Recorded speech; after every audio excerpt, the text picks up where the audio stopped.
How to use the charger as an adapter?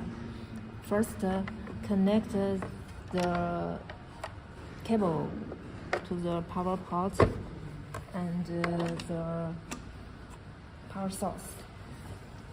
Then connect this cable to the adapter port.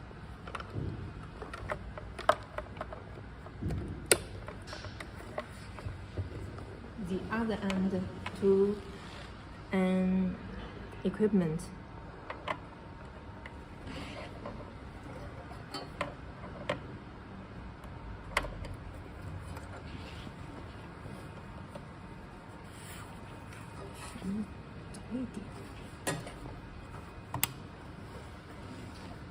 Turn on the light. Oh, sorry. Turn the switch to the adapter function. Turn on the light.